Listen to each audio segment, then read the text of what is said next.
महत्वाकांक्षी बहू। आगे बढ़ने की चाह रखना कोई गलत बात नहीं है, लेकिन क्या हो जब महत्वाकांक्षा इतनी बढ़ जाए?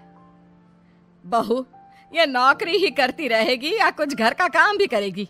जब देखो बस अपने ऑफिस का काम करती रहती हो। मम्मी जी, आप नहीं जानती मैंने यहाँ तक पहुँचने के लिए कितनी मेहनत की है। मेरा हमेशा से सपना था कि मैं खूब पैसे कमाऊं, बड़ी गाड़ी में घूमूं और बड़े बंगले में रहूं। घर का काम तो नौकर करते हैं, जैसे आप। जैसे मैं? क्या जानती है तू मेरे बारे में? मैंने इस घर को अपने पसीने से खड़ा किया है।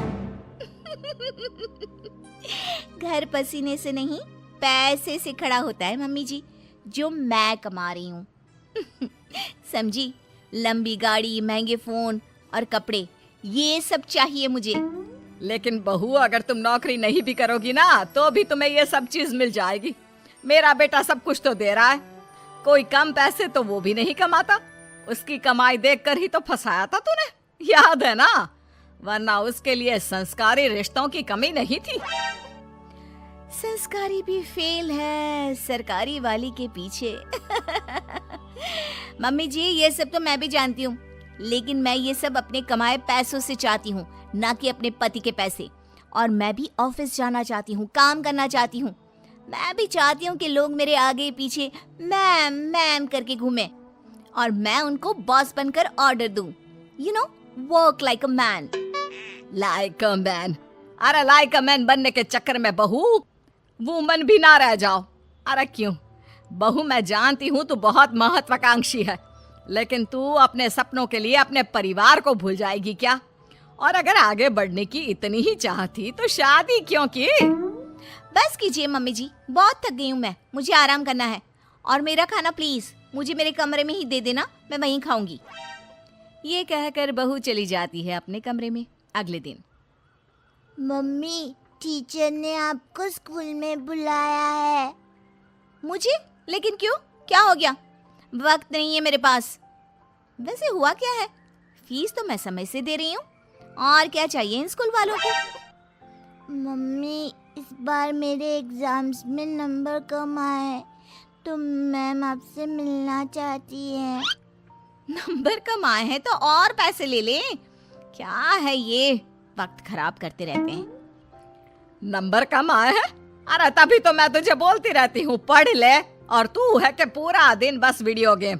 देख बहू, तेरे ध्यान न देने का नतीजा इसके नंबर कम आने लग गए हैं। मम्मी जी, कोई बात नहीं है, अभी वो बच्चा है और स्कूल टाइम में ऐसा होता रहता है, समझ जाएगा। वैसे भी हम लोग कमाकर इतना पैसा जमा कर देंगे कि ये बैठ कर खाएगा तो भी खत्म नहीं होगा। बहू, अगर तेरे यही तेवर रहे तो मुझे डर है कि कहीं गोलू तुम्हारे हाथ से ना निकल जाए। इसलिए घर पर ना सही बच्चों पर तो थोड़ा ध्यान दो। मम्मी जी, आप फिक्र मत कीजिए, मैं सब संभाल लूंगी। चलिए ऑफिस के लिए निकलती हूँ। हाथ से बच्चा निकले ना निकले, आप मुझे ऑफिस से जरूर निकलवा देंगी। मैं निकलवा दूंगी? अरे तेरी हरकतें, इसे तो कहना ही बेकार है। लगता है अब विक्रम ही इससे बात करेगा। सास बेटे को फोन करके सारी बात बता देती है। हाँ माँ, तू सही बोल रही है। आखिर हम काम तो मुन्ने के लिए ही कर रहे हैं। अगर वही ठीक नहीं निकला तो मैं बात करता हूँ उससे। शाम को बहू जब काम से घर लौटती है, मम्मी जी, अगर आपको यहाँ किसी चीज की परेशानी थी तो आप मुझसे बोलती, इनको फोन करके बताने की क्या जरूरत थी? क्योंकि तू मेरी बात सुनने को तैयार ही कहाँ होती है। तुझे तो केवल अपने काम की पड़ी होती है। मैंने अपनी परेशानी अपने बेटे को बता दी, अब वही सब यहाँ आकर संभाल सकता है। कुछ दिनों बाद बेटा विदेश से घर आता है। ये सब क्या हो रहा है? मैं नौकरी करने विदेश क्या चला गया? तुमने तो घर के कामों से छुट्टी ही ले ली। अगर मुझे पता होता तुम ऐसा कुछ करोगी तो मैं कभी विदेश ही नहीं जाता। लेकिन मुझे समझ में नहीं आ रहा तुम ऐसा क्यों कर रही हो?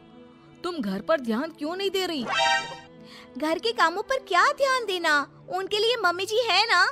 मैं भी तुम्हारी तरह पैसे कमा रही हूँ और अपने सपने पूरे कर रही हूँ।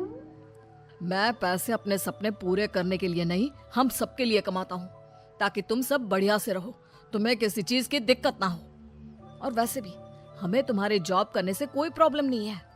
प्रॉब्लम ये है कि तुम अपने परिवार के प्रति जिम्मेदारियां पूरी नहीं कर रही हो। पूरी जिम्मेदारी उठाने का ठेका मैंने लिया है क्या? अरे कुछ तुम ही कर लो।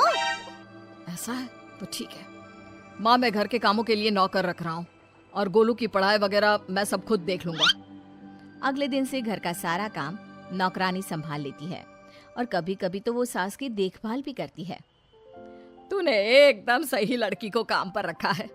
कितना काम करती है और शिकायत का एक भी मौका नहीं देती। दिखने में भी कितनी सुंदर है। बेटा सच कहूँ तो बहुएं ऐसी ही होनी चाहिए। माँ वैसे भी ये नौकरानी नहीं है, दरअसल ये मेरे ऑफिस में ही थी, लेकिन जब मैंने इसे अपने घर की प्रॉब्लम बताई तो मेरी मदद करने के लिए राजी हो गई।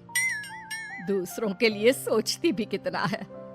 हाँ माँ, मुझे नहीं पता था कि ये गीता इतना अच्छा घर का काम भी कर लेती है। वैसे माँ ये ऑफिस में भी सब कुछ संभाल लेती है, वो भी अच्छे से। बहुत महत्वाकांक्षी नहीं है, लेकिन सबको लेकर आगे कैसे बढ़ना है ये इसे अच्छी तरह पता है। मुझे इसकी सबसे अच्छी बात क्या लगती है पता है? क्या बेटा? जब मैं घर पर नहीं होता तो ये आपका और गोलू का कितना अच्छा ध्यान रखती है। तभी घर में मेहमान आ जाते हैं। ओहो, ये लोग भी ना धर्मशाला समझकर रोज आ जाते हैं। ये बोलकर वो अंदर चली जाती है। अरे आइए आइए बेटा, जरा चाय पानी लेकर आना।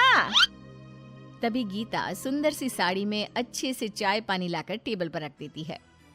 हाय रे, आपकी बहू सही रास्ते पर आ गई। नहीं तो हमेशा हवाई बनकर घूमती रहती थी। अरे नहीं नहीं, ये नौकरानी है हम लोगों के यहाँ। बेटे के ऑफिस में ही नौकरी करती है। वो क्या है ना, पैसों की जरूरत पड़ गई थी इसे तो पार्ट टाइम में। लेकिन कितना अच्छे से काम संभाल लिया है आपका। घर भी चमक रहा है और सब कितना अच्छा लग रहा है। तभी बहू आ जाती है। इसी काम का तो उसे पैसा मिलता है, तो उसे करना ही पड़ेगा ना। कितनी अच्छी लड़की है। काश मैं इसकी शादी तुझसे करवा पाती। मुझे एक अच्छी बहू मिल जाती और तुझे एक अच्छी बीवी। मम्मी जी, आप ये क्या बोल रही हैं? मैं तो बस वही बोल रही हूँ जो मेरे मन में आया। कुछ गलत कहा क्या? ये सुनकर बहू उठकर अंदर चली जाती है और सोचने लगती है, आज मम्मी जी ऐसा बोल रही हैं, कल को मम्मी जी ने ऐसा कुछ सच में कर दिया तो मेरा क्या होगा?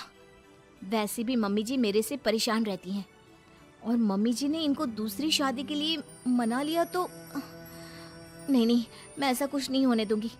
मैं इनको एक अच्छी बहू, बीवी और माँ बनकर दिखाऊंगी। उस दिन के बाद से बहू अपने परिवार का ख्याल रखना और एक अच्छी बहू, बीवी और माँ बनना शुरू कर देती है।